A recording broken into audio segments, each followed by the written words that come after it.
Good morning.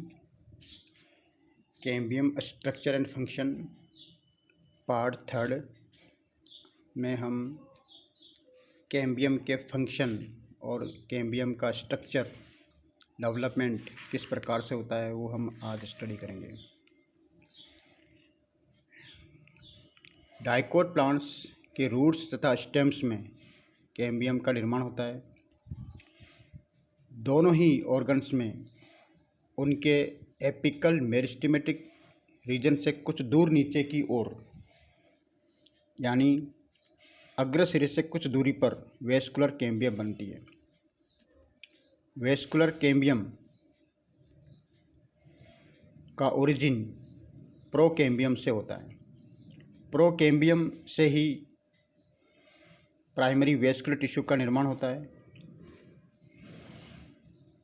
लेकिन primary vascular tissue बनने के दौरान कुछ मात्रा में मेरिस्टेमेटिक टिश्यू बचा हुआ रहता है, जो कि वेस्कुलर बंडल के भीतर पाया जाता है, अर्थात जाइलम, प्राइमरी जाइलम व प्राइमरी फ्लोएम के बीच में एक पट्टीनुमा संरचना प्रोकैम्बियम की बची हुई रहती है। उसे ही हम फेसिकुलर और इंट्राफेसिकुलर कैम्बियम कहते हैं।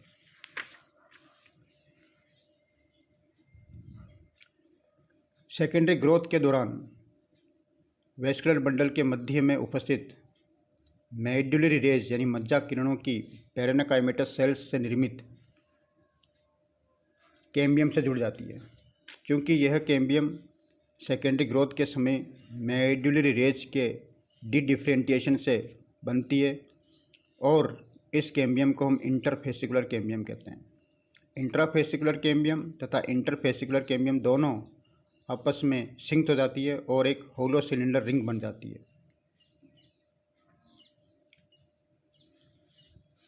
इस प्रकार intrafascicular cambium primary meristematic tissue है, जबकि इंटरफेसिकुलर कैम्बियम वास्तव में सेकेंडरी मेरिस्टेम यही होता है। क्योंकि यह बाद में बनता है, सेकेंडरी ग्रोथ के समय बनता है, इसलिए इंटरफेसिकुलर कैम्बियम को ही हम सेकेंडरी मेरिस्टेम कहते हैं।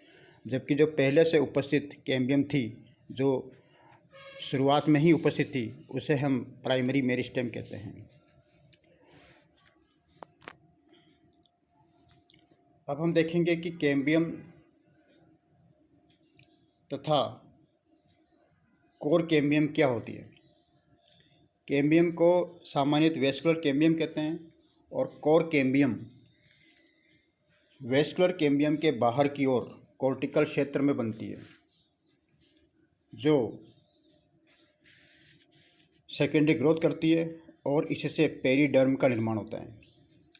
पेरिडर्म नामक टिश्यू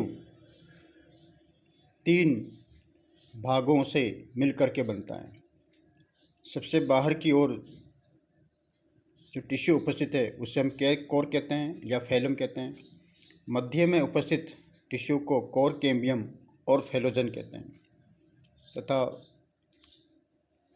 केंद्रीय भाग की ओर उपस्थित टिश्यू को सेकेंडरी कॉर्टेक्स और फेलोडर्म कहते हैं। इस प्रकार कोर कैम्बियम या फेलोजन टिश्यू डिवाइड होकर के बाहर की ओर कोर या फेलम बनाता है और केंद्रीय भाग की ओर सेकेंडरी कॉर्टेक्स और फेलोडर्म का निर्माण करता है। तीनों को सम्मिलित रूप से हम पेरिडर्म कहते हैं। तो पेरिडर्म इक्वल टू कोर और फेलम प्लस कोर कैम्बियम और फेलोजन प्लस सेकेंडरी कॉर्टेक्स और फेलोडर्म, इन तीनों को मिलाकर के हम पेरिडर्म कहते हैं। कैम्बियम के क्या क्या फंक्शन है?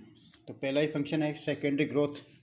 वेस्कुलर कैम्बियम के डिवीजन के परिणाम स्वरूप सेकेंडरी परमानेंट टिश्यूज़ का फॉर्मेशन होता है, जिसे द्वितीयक वृद्धि कहते हैं। इसके विभाजन से बाहर की ओर परिधि की ओर सेकेंडरी फ्लोएम व अंदर की ओर सेकेंडरी जाइलम का निर्माण होता है। कुछ मोनोकोट प्लांट जैसे युक्का, ड्रेसिना आदि में कैम्बियम सेकेंडरी वेस्कुलर बंडल तथा ग्राउंड टिश्यू निर्माण में सहयोग देती है, जिससे इनके तने के डायमीटर में वृद्धि होती है। फॉर्मेशन ऑफ पेरिडर्म, जैसा कि भी बताया था कि कोर कैम्बियम के विभाजन से पेरिडर्म का निर्माण होता है, जो कि बाहरी वल्कुट भाग में सेकेंडरी ग्रोथ होती है। और पेरिडर्म कोर कैम्बियम और सेकेंडरी कॉर्टेक्स तीनों का सम्मिलित रूप से हम पेरिडर्म कहते हैं। इस प्रकार पेरिडर्म 3 स्तरों से बनी होती है। थर्ड इसका जो फंक्शन है वो है घावों को भरने में, हीलिंग ऑफ वुंड्स। कैम्बियम का एक महत्वपूर्ण कार्य है कि यह घावों पर कैलस या घाव भरने वाला ऊतक का निर्माण करता है। इस ऊतक में कोमल पेरेन्काइमेटस सेल्स का समूह होता है, जो शीघ्र ही कटे हुए भाग को तुरंत भर देता है। फ्लोएम की पेरेन्काइमेटस सेल्स कॉर्टेक्स वेस्कुलर रेज की पेरेन्काइमेटस सेल्स के विभाजन से कैलस का निर्माण होता है। नेक्स्ट फंक्शन है ग्राफ्टिंग। फॉरेस्ट में कई वृक्षों में प्राकृतिक ग्राफ्टिंग देखा गया है।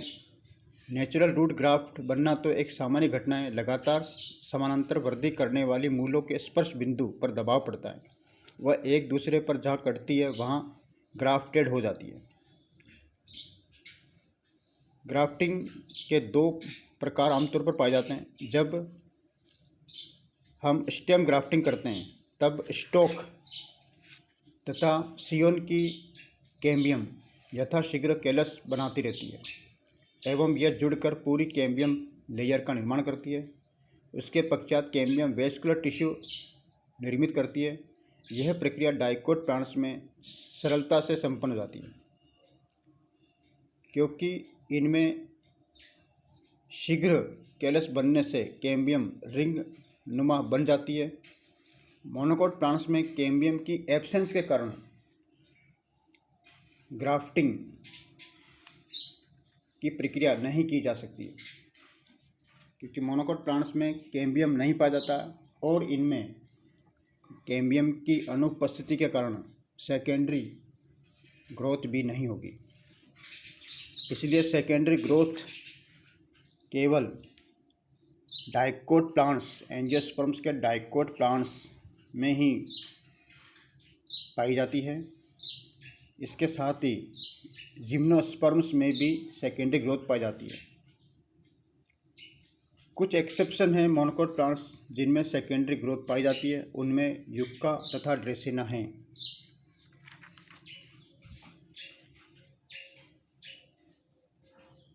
कैम्बियम में सेल डिवीजन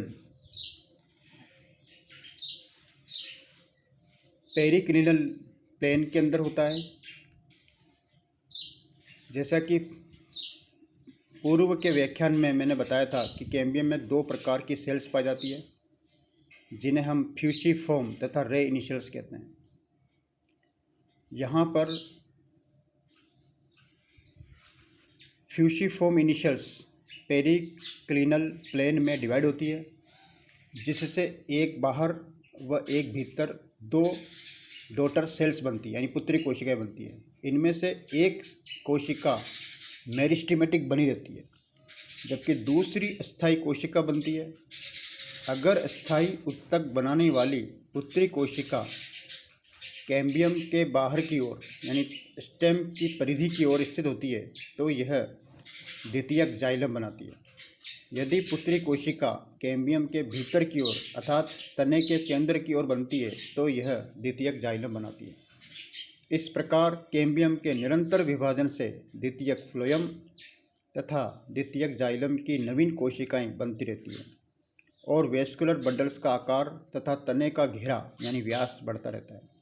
कैम्बियम की क्रियाशीलता भीतर की ओर अधिक होती है, जिससे सेकेंडरी जाइलम का अनुपात सेकेंडरी फ्लोएम की तुलना में अधिक होता है। नवनिर्मित द्वितीयक जाइलम ऊतक को स्थान देने के लिए कैम्बियम रिंग तथा फ्लोएम परिधि की ओर खिसकते जाते हैं। द्वितीयक जाइलम के निरंतर बनते जाने से इसके बाहर की ओर वाले भागों पर प्रेशर बढ़ता जाता है। इसके परिणामस्वरूप प्राथमिक फ्लोएम की सेल्स प्राय पिचक कर क्रश होकर नष्ट हो जाती है, परंतु इनका अस्तित्व समाप्त नहीं होता। अधिकांश डाइकोट प्लांट्स में ये प्राइमरी फ्लोएम फाइबर्स में परिवर्तित हो जाती है। इस प्रकार हमने देखा कि कैम्बियम की संरचना, उसमें सेल डिवीज़न, कैम्बियम के क्या क्या फंक्शन है, ये हमने स्टडी किया। अगले व्याख्यान में हम कैम्बियम की सक्रियता के बारे में पढ़ेंगे कि कैम्बियम की जो एक्टिविटी है वो एक समान नहीं रहती है। ट्रॉपिकल रीजन में जो प्लांट्स पाए जाते हैं वहाँ पर तो कैम्बियम की सक्रियता एक जैसी रहती है, लेकिन टेम्परेट में एक जैसी नहीं रहती है। तो हम अगले भाग में यह स्टडी करेंगे। Thank you.